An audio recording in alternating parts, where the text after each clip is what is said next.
Hi, I'm Matt Ambrose with the Defense Acquisition University. For the next 10 minutes or so, I'm going to take you on a walk through the final phase of the Defense Acquisition System, that is operations and support. And you'll notice that there is a big overlap between production and deployment and operations and support. And that kind of makes sense because as we deploy the fielded systems, we're going to have to support them. To get into this phase, we need an approved capability production document, which we actually got back at Milestone C. We're also going to need a full rate production decision review. And of course, in order to support the systems, we need an approved lifecycle sustainment plan. We've been working on that plan throughout the rest of the phases and refining it. Now we got to put that into place. In order to do that, we use a philosophy called performance-based lifecycle product support, which means we incentivize contractors to give us better reliability, quicker turnaround time, quicker repair time, those kinds of things that are better for the warfighter. We want to drive overall operational availability up, and we want to drive costs down. That's what performance-based logistics, or PBL, is all about. We also want to look at any modifications here as necessary, and that tends to be true of all our systems as they go through the life cycle. They tend to get modified, so there will be minor modifications we need to manage. We also want to continually review our sustainment plans and upgrade those and update them. And at the end of the life cycle here, we're going to need to dispose of the system as well, so we need to plan for that and make sure it's done responsibly in terms of environmental and safety hazards. Our JSIDS side of the bucket here, we've already got our capabilities production document, so we don't need a new document, but we're always going to be having that dialogue with the user to make sure that we're updating our performance standards in terms of support, and we're getting better support for the warfighter as we go forward. So we've got to have that dialogue between us and the warfighter. For financial management, our PPBE folks are going to have to continually work to get us the O&M funds, or operations and maintenance funds, that we're going to use for the most part in operations and support. This tends to be our most expensive phase of the system. It accounts for about 2/3 of the overall life cycle cost. So our financial management folks have to keep tabs on that, and we need to continually look to drive costs down during this phase. For program management, they're going to be planning and executing those product improvements that I talked about. They're also going to monitor sustainment and affordability metrics. Again, we tend to spend a lot of money, so we always want to look at how we're doing in terms of affordability, doing those business case analyses that we need to make sure that we're making smart decisions about the improvements and adjustments that we do make on the system.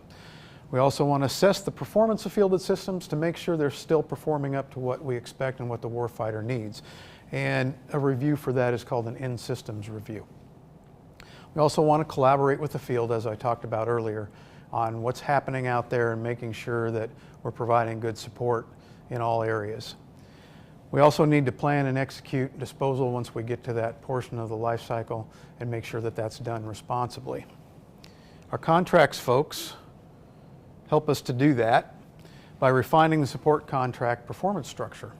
As we go through several years of life cycle, we're going to go through a lot of different contracts for support, and we need to adjust those as we go to make sure that we're driving the right kinds of behaviors from our contractors and also from the government folks that support us as well. We also are going to be managing lots of contract changes as we go through support. That's just typical on programs.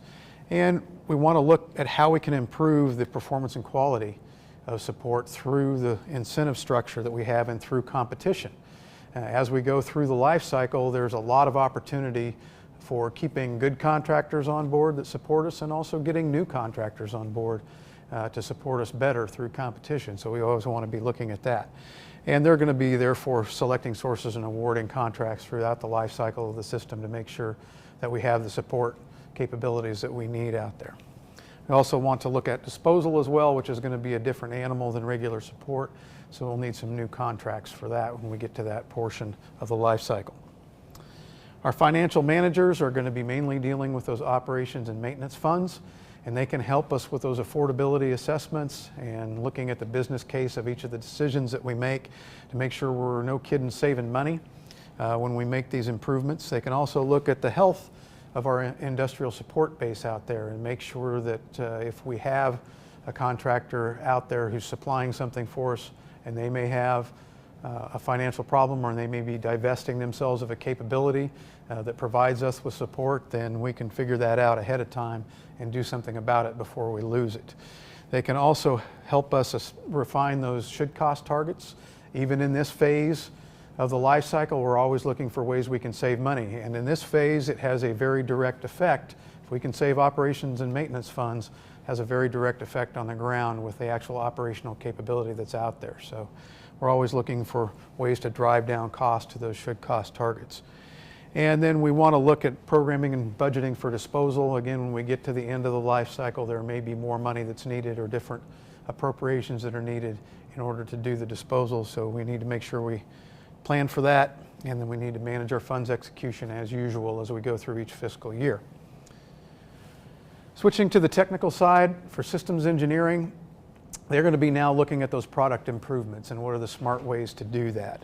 They're going to help the program manager conduct the in-system review to make sure that the system's doing what it's supposed to do. And they're going to be involved in assessing those technology opportunities that are out there. As the commercial world moves forward, things, especially in the electronics industry, tend to get smaller, consume less power, those kinds of things. And we can look at technology refreshment here from the systems engineering standpoint and see where we might be able to take advantage of the commercial marketplace out there. So they're going to help develop those system improvements, process those value, underline that, engineering change proposals. So when we look at change proposals and making improvements to our system, we always want to look at the cost side of it. Is this actually good value for the taxpayer, for the warfighter? Are we actually driving down costs when we're making changes? We also want to track support performance as we go through the life cycle and see how that's doing, make our adjustments as we need to.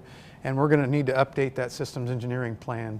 Chances are, as we get toward the end of the life cycle, things will have changed as to how we have to dispose of things. So we need to update that systems engineering plan for disposal as well. Our test and evaluation folks are going to be helping us as we make improvements to assess that those improvements actually do what they're supposed to do, so they can verify and validate the performance of those improvements. They can also conduct any follow-on test and evaluation that's needed based on the performance of the fielded systems that we identified back there during initial operational test and evaluation. So they have a big part to play here as well. Our software development folks tend to be just as busy as anybody during operations and support because we tend to continually update and upgrade our software. And we're always working on that next build that we're going to field to the system and supporting that system. They've got to keep an eye on data rights and intellectual property and those kind of things to make sure that we can support the software that we have. So they're going to stay very busy in terms of keeping up with all of that. They also have to keep their eye on the enemy in terms of cybersecurity awareness and making sure that our program protection measures keep up with what's going out there because it's an ever-changing threat in that area. They also need to continually track those software performance metrics, make sure they, like the logisticians, are building in some good performance incentives into the contracts and in conjunction with our contracts folks as well. They also need to plan those future software versions. It's just a continual cycle that we tend to go through. So they're always looking at what the next version of software is going to be. And they also need to look at how they're going to archive software at the end of the system life as well.